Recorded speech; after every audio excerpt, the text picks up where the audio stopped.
Vamos a seguir trabajando sobre algunas ideas. Acuérdense que el problema fundamental de la mecánica es describir cómo se moverán los cuerpos si se conocen las fuerzas aplicadas sobre él. Y la forma de hacerlo es aplicando la segunda ley de Newton. Tengan en cuenta que decíamos que si una partícula está libre de interacciones o la suma de las interacciones se anulan entre sí, eso significa que su momento lineal es constante o, como decimos, se conserva. Que el momento lineal se conserva, o sea, constante, implica que, como el momento lineal es masa por velocidad, y eso tiene que ser un vector constante, como la masa es escalar y constante, no queda otra que la velocidad sea constante en módulo, dirección y sentido.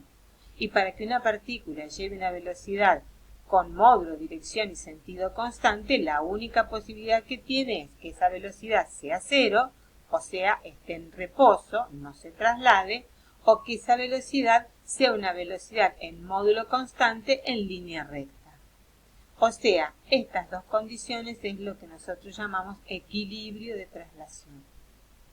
Pero, si la partícula está sujeta a interacción o interacciones resultantes distintas de cero, entonces esto se va a repercutir en su momento lineal, que va a variar en el tiempo. La variación del momento lineal, o sea, ya no se conserva en el tiempo, esa variación del momento lineal en el tiempo es igual al producto de la masa por la aceleración. De modo entonces que una partícula que está sujeta a interacción o interacciones va a generar o va a tener un movimiento que va a ser un movimiento variado. De los muchos movimientos variados que puede tener una partícula, nosotros hasta ahora hemos visto en cinemática algunos.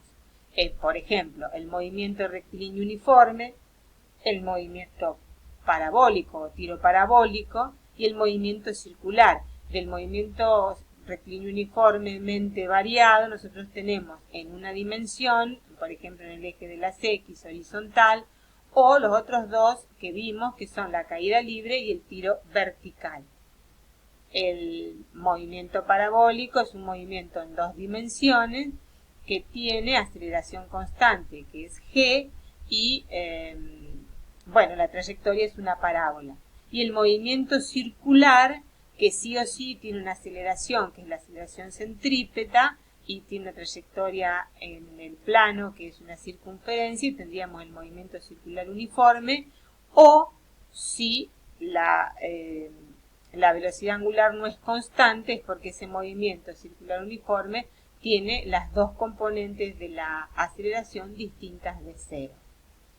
Quiero decir con esto que nosotros hasta ahora estudiamos en la cinemática estos movimientos en una y dos dimensiones. Y estos movimientos son movimientos acelerados, o sea, son movimientos variados, porque tienen una aceleración que la dinámica me dice que la causa de esa aceleración o la causa de ese cambio en el momento lineal se debe a las interacciones a las cuales está sujeta esa partícula. Porque si esas interacciones son sumadas nulas, entonces este momento lineal sería constante, se conserva, y la velocidad tiene que ser constante, no hay aceleración y estaría en equilibrio de traslación. O sea, nosotros analizamos movimientos acelerados, analizamos la causa en la dinámica que produce ese movimiento, pero hasta ahora todos los movimientos variados que nosotros analizamos fueron con una aceleración que es constante. Pero, ¿qué ocurre si la fuerza resultante o las interacciones resultantes sobre una partícula no fueran constantes? Es decir, si la fuerza no es constante, de acuerdo a la segunda ley de Newton, la aceleración no es constante. En este caso, no nos sería fácil determinar ni la velocidad del cuerpo, ni tampoco la posición del cuerpo. O sea, estaríamos teniendo una complicación al momento de resolver el problema. Entonces, nosotros vamos a utilizar o introducir dos conceptos nuevos. el concepto de trabajo y el concepto de energía, que son magnitudes físicas distintas, pero que están relacionadas entre sí. ¿Por qué utilizamos los conceptos de trabajo y energía? Para generar un nuevo método, un método que diríamos es alternativo al que estuvimos viendo hasta ahora en la dinámica, y este método alternativo me va a servir tanto para los casos que ya estudiamos, donde la aceleración es constante, todo lo que vimos recién, como, y mucho más útil o especialmente útil, cuando la aceleración no es constante porque la fuerza o la resultante de las fuerzas no es constante. Entonces, fíjense que decimos que es especialmente útil este nuevo método cuando la fuerza no es constante. En estas condiciones la aceleración no es constante y no puedo utilizar las ecuaciones de la cinemática que usábamos antes. En este caso, cuando la fuerza no es constante, tengo que utilizar un proceso matemático de integración para resolver la segunda ley de Newton.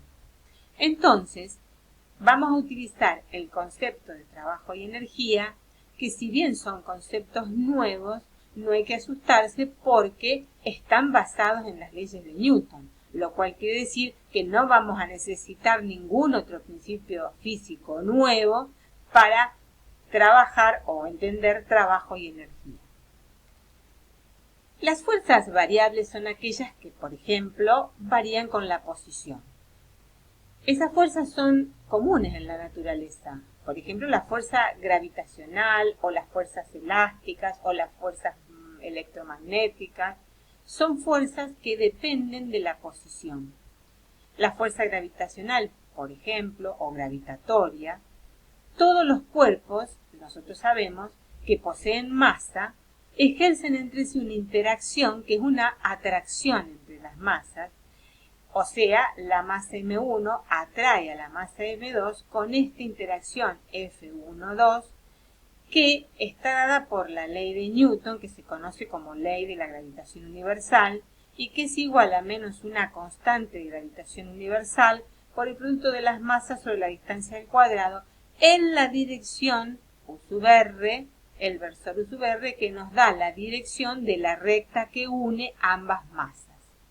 Quiere decir que si las masas son iguales, digamos, son las mismas masas, pero están a distinta distancia, la fuerza es distinta. La fuerza de gravitación universal tiene una constante G que se llama constante de la gravitación universal, porque es así, ¿no? Depende del medio en que se encuentran las masas que interacciona, y el valor es 6,67 por 10 a la menos 11 newton metros cuadrados sobre kilogramos cuadrados. Ahora bien, cuando hablamos de fuerza de atracción que ejerce la Tierra sobre un cuerpo, y que la llamamos peso, es una interacción del tipo gravitatorio. Pero, como en las proximidades de la superficie terrestre, la distancia entre el cuerpo y la Tierra se puede aproximar al radio de la misma, y la ley de gravitación universal y de la ley de gravitación universal podemos obtener teniendo estos datos que el producto de G por la masa de la Tierra sobre la distancia al cuadrado es una constante que es 9,8 metros sobre segundos cuadrados, que le llamamos gravedad. De ahí que el peso de un cuerpo se puede expresar vectorialmente como el producto de m por g en el sentido negativo del eje de las y el versor j me está indicando que la dirección es vertical y hacia el centro de la Tierra. Este vector p, por esta consideración, es un vector constante, aun cuando es una fuerza o una interacción del tipo gravitatorio. Bien, el trabajo, que lo vamos a llamar omega, es una magnitud escalar que, como veremos, da la cantidad de energía cinética transferida por una fuerza. Esto es importante que lo tengamos en cuenta. El trabajo físicamente es una magnitud escalar, o sea, con el número y la unidad queda perfectamente definido, pero este trabajo da la cantidad de energía cinética transferida por la fuerza a la partícula. Entonces, supongamos que una partícula que se desplaza por una trayectoria c la azul, en el plano XY y que se desplace entre los puntos A y B, va a desplazarse porque vamos a suponer que está interactuando una fuerza F roja que tiene esta dirección y que forma un ángulo alfa con el diferencial de desplazamiento que es tangente siempre a la trayectoria en cada punto. Entonces, sobre ella vamos a suponer que actúa la fuerza F y entonces nosotros vamos a definir en esta situación y para cualquier situación general el trabajo que hace la fuerza como el trabajo para ir desde A hasta B por la trayectoria C. El trabajo para ir de A hasta B por la trayectoria C es igual a la integral de línea entre A y B por la trayectoria C del producto escalar del vector fuerza aplicada por el diferencial de desplazamiento. Esta es la definición de trabajo de una fuerza. Las unidades de trabajo, entonces, en el sistema internacional son los joules, porque es newton por metro, y eso significa que un joule es el trabajo realizado por una fuerza de 1 newton para desplazar la partícula 1 metro. La integral se calcula a lo largo de la trayectoria especificada C, que era el azul. ¿Por qué especificamos la trayectoria a lo largo de la cual se calcula el trabajo? ¿Por qué insistimos a lo largo de la trayectoria C del trabajo? Porque en realidad, en general, el trabajo de una fuerza es distinto dependiendo de la trayectoria que describe la partícula cuando se desplaza desde su posición inicial a una posición final B. Por ejemplo, veamos una partícula que la desplazamos en la trayectoria verde, desde A hasta B, con la fuerza, aplicando la fuerza F. Y veamos que podemos llevar a la partícula desde A hasta B por infinitas trayectorias. Otra de esas infinitas trayectorias, aparte de la verde, es llevar, aplicando la fuerza F, a la partícula por la trayectoria azul, que le llamo C1. Ahora, no olviden que el trabajo que hace la fuerza F está dado por el producto vectorial de F por el diferencial de desplazamiento. F por el diferencial de desplazamiento, diferencial de R. Pero este producto escalar, aun cuando la fuerza aplicada es la misma en las dos trayectorias, el diferencial de R en esta trayectoria forma siempre un ángulo alfa, pero en la trayectoria azul, ese diferencial de R y la fuerza en cada instante forman distintos ángulos alfa. Entonces, como la definición de trabajo aparece el producto escalar que depende del ángulo formado por los vectores F y diferencial de R, este producto escalar dependerá en general, y digo en general, de la trayectoria descrita por la partícula. Si sobre un cuerpo actúan varias fuerzas, entonces el trabajo total será la suma del trabajo de cada una de las fuerzas que actúan sobre la partícula. O sea, sumo el trabajo de cada una de las fuerzas sobre la partícula, o sea, la integral de A hasta B por la trayectoria C de este escalar diferencial de R, sumo cada uno de estos trabajos para las n fuerzas que están actuando y tengo el trabajo total, cuando actúan varias fuerzas. De la definición de trabajo, resulta entonces que el trabajo de una fuerza perpendicular a la trayectoria de la partícula es nulo, ya que F y diferencial de R son perpendiculares y el producto escalar de dos vectores perpendiculares es nulo. Por ejemplo, veamos un plano inclinado y un cuerpo que se desliza hacia abajo sobre este plano inclinado.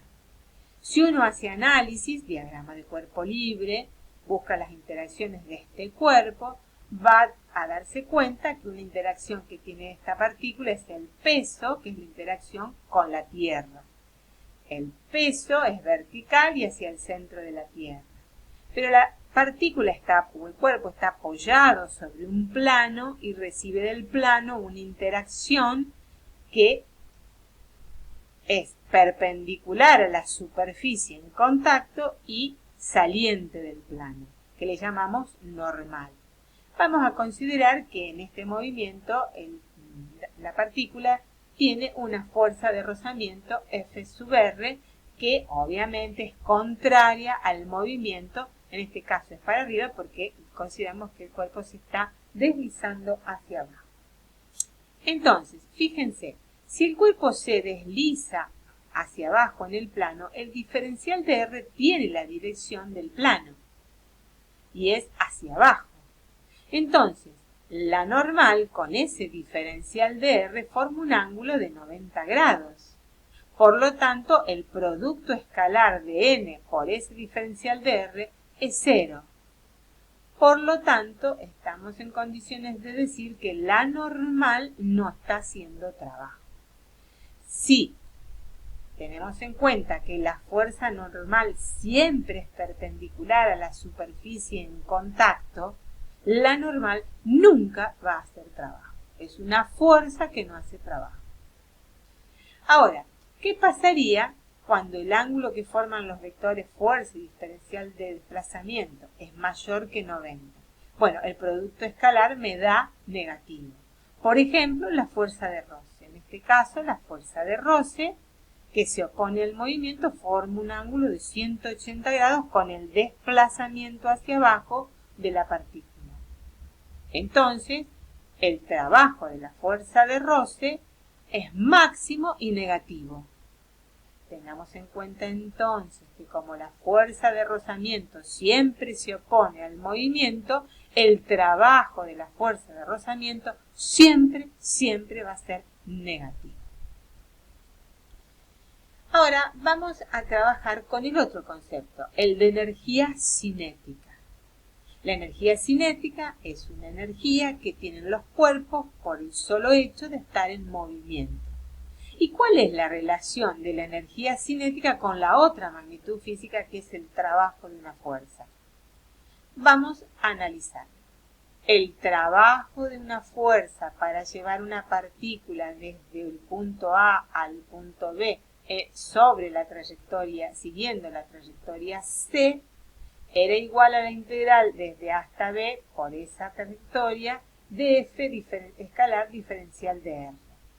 Ahora, cuando yo digo F diferencial de R, será el producto escalar, o sea, es el módulo de F por el módulo diferencial de R por el coseno del ángulo que forman F y R. Entonces, supongamos otra vez un movimiento en el plano con la trayectoria azul C. Voy desde A hasta B. Llevo la partícula interactuando con una fuerza F.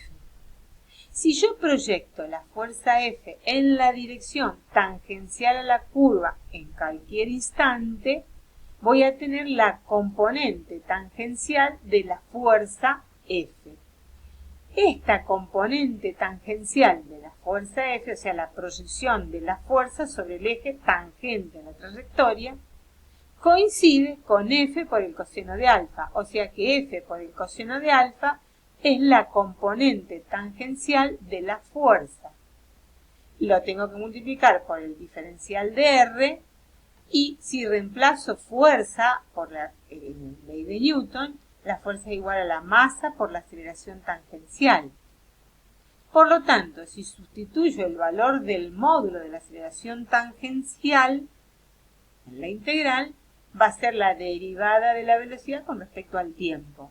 Pero acá me encuentro con diferencial de R sobre diferencial de T. Entonces, diferencial de R sobre diferencial de T es la velocidad. Si yo reemplazo, me queda masa por velocidad por diferencial de velocidad entre los puntos A y B. O sea, será que el trabajo para ir de A hasta B por la trayectoria C que hace la fuerza F es igual a la integral desde dA hasta B sub B de M por B por el diferencial de velocidad. Y si yo hago esta integral, como la masa es constante, sale fuera la integral, y la integral de b por diferencial de b es 1/2 de b cuadrado, integrado entre BA y BB. O sea que el trabajo para ir de A hasta B por la trayectoria C que hace la fuerza resulta igual a la variación de 1/2 de la masa por la velocidad al cuadrado final menos 1/2 de la masa por la velocidad inicial al cuadrado. Al término o a la expresión 1/2 de la masa por la velocidad al cuadrado lo llamamos energía cinética y lo simbolizamos con E sub c. Las unidades de la energía cinética, si uno hace las unidades de masa por las de velocidad al cuadrado, son los joules. Por tanto, el trabajo que realiza una fuerza sobre una partícula es igual a la energía cinética transferida por la misma. ¿Y por qué decimos energía cinética transferida por la misma? Porque el trabajo es igual a la variación de esa energía cinética cuando la partícula es trasladada del punto A al punto B por la trayectoria C por la fuerza F. Bien, ahora, el trabajo nosotros vimos, por ejemplo, en el caso de la fuerza de roce, es negativo, puede ser negativo o puede ser positivo. Esto significa que la variación de la energía cinética puede ser positiva, negativa o cero. Como entonces el trabajo puede ser positivo o negativo, la energía cinética de una partícula sometida a la acción de una fuerza puede aumentar, variación de energía cinética positiva, o puede disminuir, variación de la energía cinética negativa. Bien, vamos a hablar de un tipo de fuerzas que para nosotros es muy útil y muy importante. Hay fuerzas que se van a llamar conservativas, que son aquellas fuerzas que el trabajo no depende, como decíamos recién, que el trabajo depende únicamente de las posiciones iniciales y finales de la partícula y no de la trayectoria que está descrito para ir desde A hasta B. ¿Esto qué quiere decir? Que hay fuerzas para las cuales, cualquiera sea la trayectoria que yo elija para ir de A hasta B, ese trabajo siempre va a ser igual. Y como conclusión, el trabajo de una fuerza conservativa a lo largo de una trayectoria cerrada va a ser cero. Esta es la característica, matemáticamente hablando, de una fuerza que se llama conservativa o de una fuerza que resulta ser conservativa. Una fuerza conservativa puede ser escrita matemáticamente como el gradiente de una función escalar cambiada de signo. El gradiente, acuérdense que es la derivada con respecto a x en la dirección del versor y, más la derivada con respecto a y en la dirección del versor j, más la derivada con respecto a z en la dirección del versor k. A ese gradiente le asignamos, le cambiamos el signo. El gradiente de una función escalar que se llama energía potencial asociada a la fuerza F. ¿Por qué? Porque si yo esa función escalar, o sea, función de la posición, energía potencial, función de la posición, le aplico el gradiente negativo, me tiene que dar la fuerza. Si consigo una función, energía potencial, cuyo gradiente negativo me dé la expresión, por ejemplo, del peso, entonces el peso es conservativo. ¿Entiende? Entonces, la función escalar se denomina energía potencial y solo depende de las coordenadas. Las fuerzas conservativas son muy importantes en física, ya que la gravitatoria, la elástica, la electromagnética son fuerzas conservativas. Entonces, cada una de estas fuerzas lleva asociada su propia energía potencial. Vamos a ver, por ejemplo, el trabajo de una fuerza conservativa. Como el trabajo de cualquier fuerza, el trabajo de una fuerza conservativa para ir de A hasta B es fuerza escalar desplazamiento y uno puede demostrar que esta integral es igual a la energía potencial en A menos la energía potencial en B. Por eso decimos que es igual a menos la variación de la energía potencial entre A y B. Las unidades de la energía potencial en el sistema internacional obviamente son los joules. Entonces, la energía potencial asociada a algunas fuerzas conservativas, por ejemplo, una fuerza constante. Una fuerza constante tiene asociada una energía potencial, porque una fuerza constante es una fuerza conservativa. Por ejemplo, una fuerza constante es el peso, es decir, la fuerza gravitatoria cerca de la superficie de la Tierra.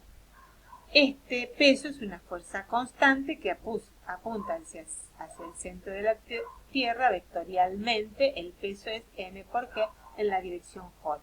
Ahora bien, si P es conservativa, tendrá que cumplir que menos el gradiente de la energía potencial asociada me tiene que dar el valor del peso. Ahora bien, esta energía potencial asociada no puede depender ni de X ni de Y. ¿Por qué? Y porque la fuerza peso solo tiene como componente la componente, en nuestro caso, del versor J. Entonces no va a depender ni de X ni de Y, ni de Z. Va a depender, en todo caso, de Y. Y esa dependencia de energía potencial de Y tiene que ser tal que cuando yo derive esa función potencial me dé menos g en la dirección j. La única manera que la derivada de una función de y con respecto a y me dé una constante es que esa función sea la constante por y. Porque una constante por y derivado con respecto a y es menos m por g en la dirección j. Entonces, encuentro que la energía potencial asociada a la fuerza peso, o sea, energía potencial gravitatoria, es m por g por i, donde i es la posición respecto de un sistema de referencia de la partícula. El trabajo del peso, por ejemplo, para llevar una partícula desde A hasta B solo por interacción del peso, fíjense, el peso y el desplazamiento tienen la misma dirección. Entonces, el trabajo para ir de A hasta B de P por diferencial de R es igual a la integral entre la posición IA y la posición I sub B de M por G, J por diferencial de I en la dirección J. Esta integral me va a dar lo mismo que si yo hago el trabajo para ir de A hasta B como menos el gradiente de la energía potencial asociada. O sea, menos el gradiente de la energía potencial asociada es m por g en la dirección, perdón, menos la diferencia de energía potencial entre la posición A y la posición B será m por g en la posición inicial menos m por g en la posición final. ¿De acuerdo? O sea, el trabajo para ir de A hasta B es menos la variación de la energía potencial, asociada en este caso al peso. O sea, m por g en la posición inicial menos m por g en la posición final. Es menos la variación de su energía potencial. Ambas formas de calcular el trabajo de la fuerza peso dan obviamente el mismo resultado. ¿Por qué? Porque la fuerza peso es una fuerza conservativa, me permite encontrar el trabajo como menos variación de la energía potencial y como cualquier fuerza el trabajo es la integral de la fuerza escalar del desplazamiento. O sea, son dos maneras distintas de calcular el trabajo para una fuerza conservativa. Otra fuerza característica es la fuerza del resorte o la fuerza de un muelle que viene dada por la ley de Hooke.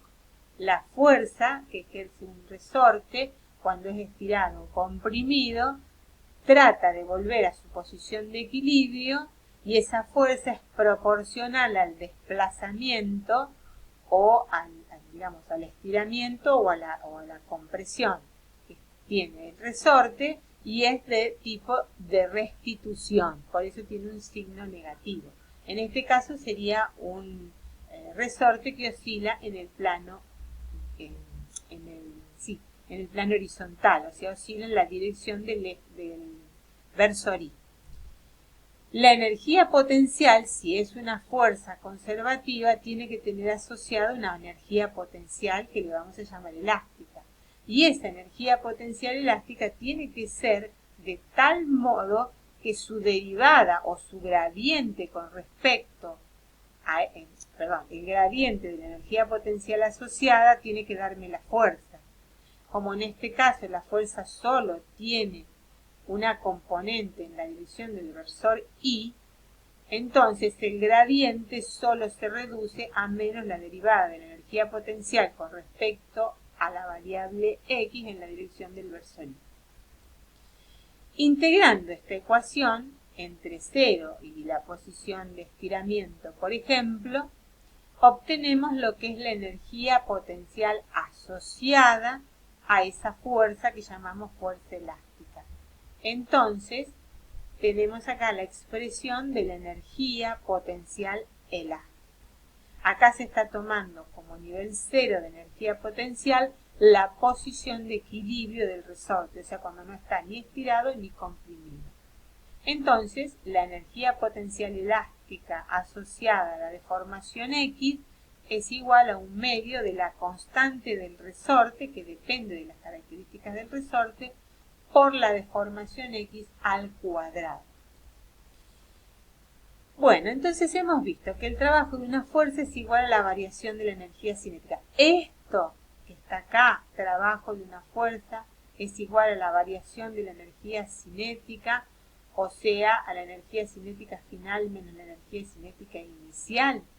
Es el teorema del trabajo y la energía. Esta expresión es válida para cualquier tipo de fuerza, sea conservativa o no sea conservativa. Pero el trabajo de una fuerza conservativa resulta igual, además, a la menos la variación de su energía potencial asociada.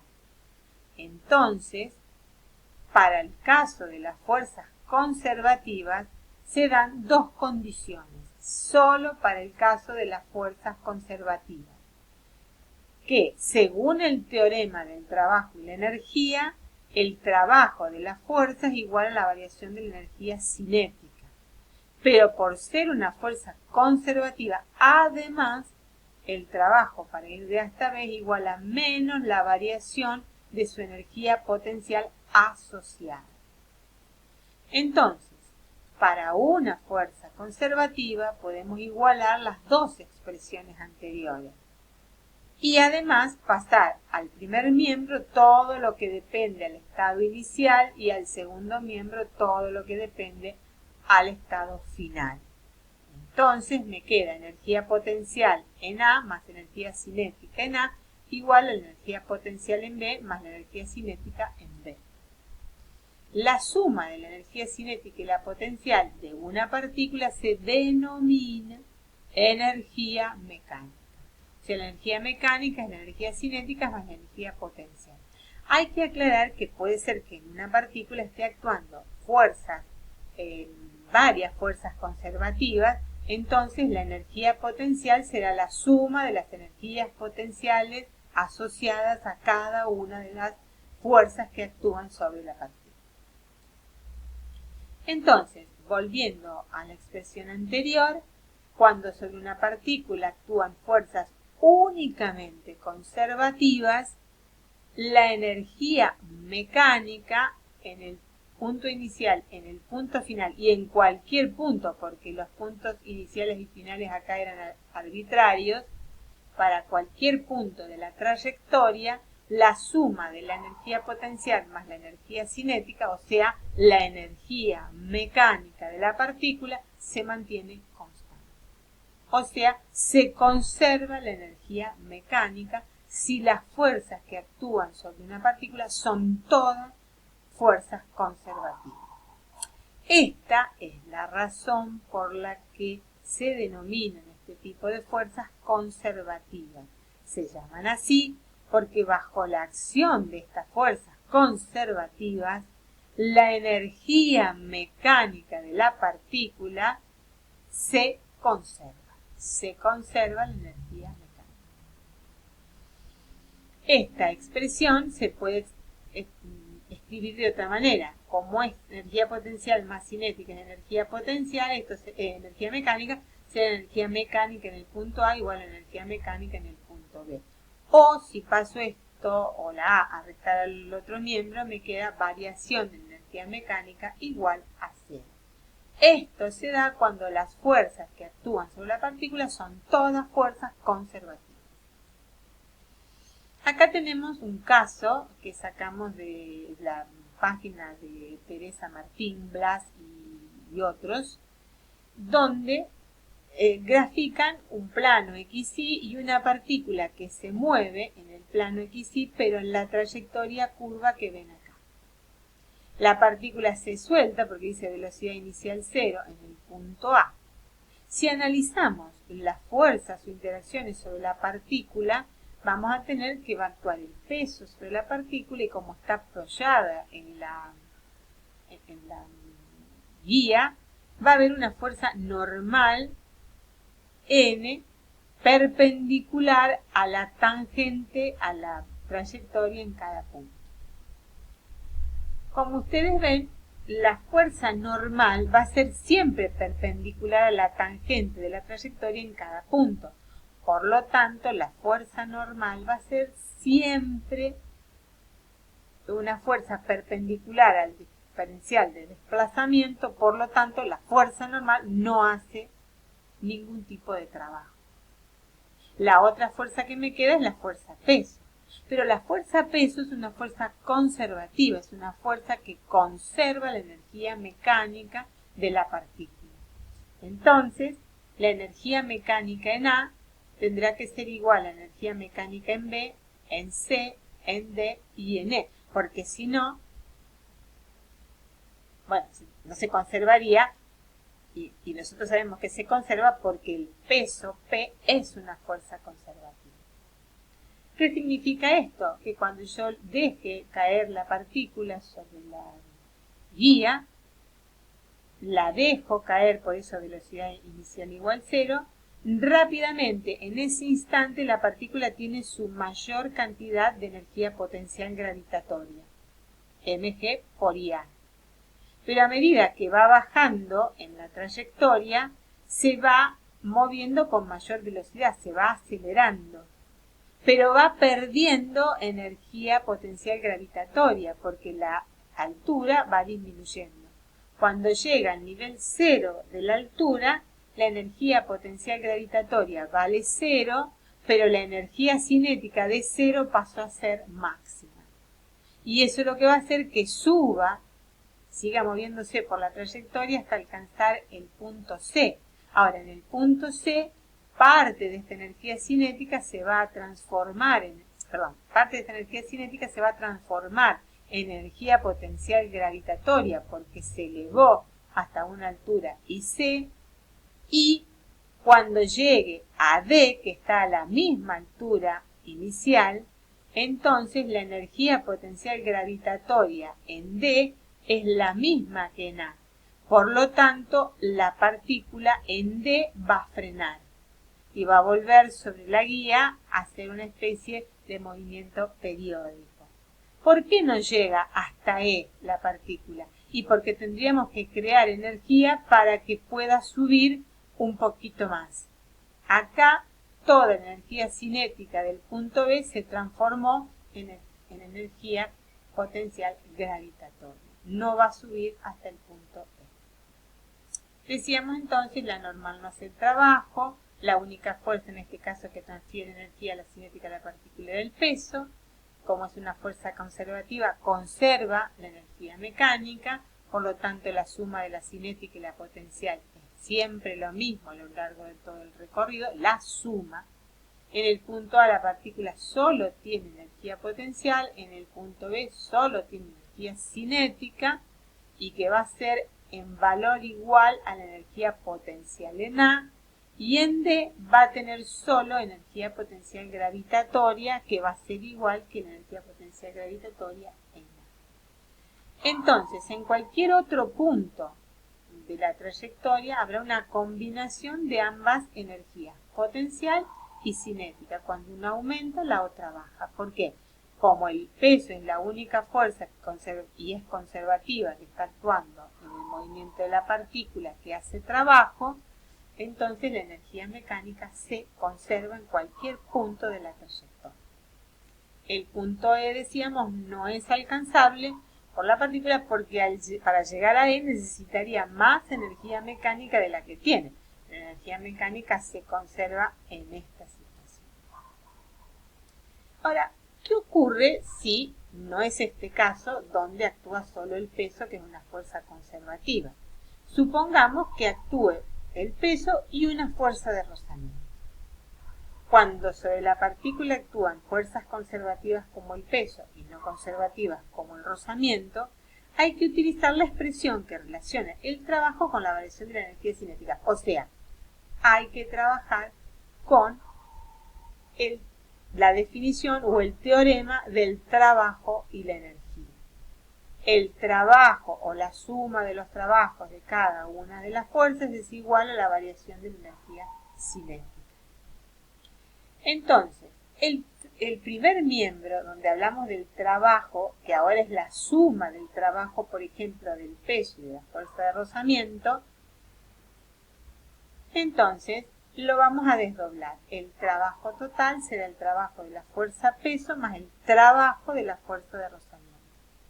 Pero la fuerza peso es una fuerza conservativa. Por lo tanto, su trabajo, aparte de ser igual a la variación de la energía cinética, es igual a menos la variación de la energía potencial gravitatoria. Y el trabajo de la fuerza de roce, que bueno, hay que calcular. Entonces, yo lo que puedo es escribir menos la variación de la energía potencial gravitatoria como la energía potencial en A menos la energía potencial en B, más el trabajo de la fuerza de roce. Esto es igual a la energía cinética en B menos la energía cinética en A, porque el teorema del trabajo y la energía me dice que todo este trabajo es igual a la variación de la energía cinética entre A y B. ¿Qué hago entonces ahora? Junto todo lo que es energía de un miembro y dejo del otro lado el trabajo de la fuerza de roce. Entonces, perdón, acá me faltó un menos. Me faltó un menos porque yo pasé la energía potencial en A.